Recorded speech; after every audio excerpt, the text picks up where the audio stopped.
نحمدہ و نصلی علی رسولہ الکریم۔ میدان کربلا۔ حضرت حسین رضی اللہ تعالیٰ عنہ ایک مقام پر پہنچے اور لوگوں سے پوچھا کہ یہ کون سی جگہ ہے۔ لوگوں نے فرمایا کہ یہ میدان عقر ہے۔ آپ رضی اللہ تعالیٰ عنہ نے فرمایا کہ میں عقر سے اللہ کی پناہ مانگتا ہوں۔ پھر اس جگہ پر آپ نے پڑاؤ کیا اور ابھی آپ رضی اللہ تعالیٰ عنہ کربلا میں ہی تھے کہ دوسرے دن عمر بن سعد بن ابی وقاص کو ابن زیاد نے 4000 کا لشکر دے کر بھیجا۔ وہ 4000 فوجیوں کے ہمراہ کوفہ سے کربلا آیا۔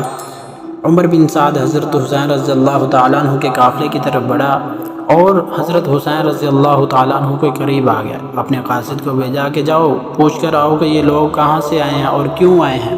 حضرت حسین رضی اللہ تعالیٰ عنہ نے فرمایا کہ مجھے آپ کے شہر کوفہ والوں نے خطوط لکھے ہیں کہ میں ان کے پاس آؤں۔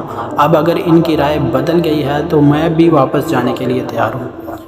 عمر بن سعد نے حضرت حسین رضی اللہ تعالیٰ عنہ کی یہ رائے سن کر ابن زیاد کو بذریعہ خط آگاہ کیا۔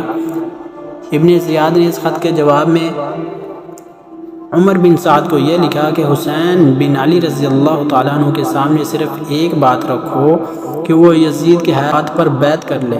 اگر وہ ایسا کریں تو ہم غور کریں گے کہ ان کے ساتھ کیا معاملہ کیا جائے۔ اور مزید اس خط میں لکھا کہ حضرت حسین رضی اللہ تعالیٰ عنہ اور ان کے قافلے والوں پر پانی بند کر دو۔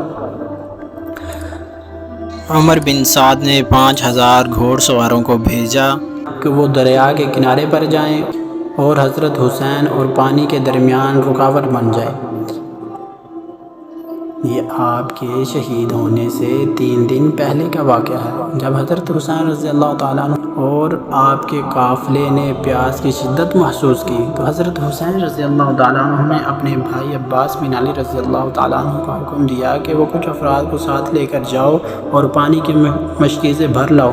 انہوں نے 20 پیدل اور 30 سوار لوگوں کو ساتھ لیا اور پانی کے قریب پہنچ گئے۔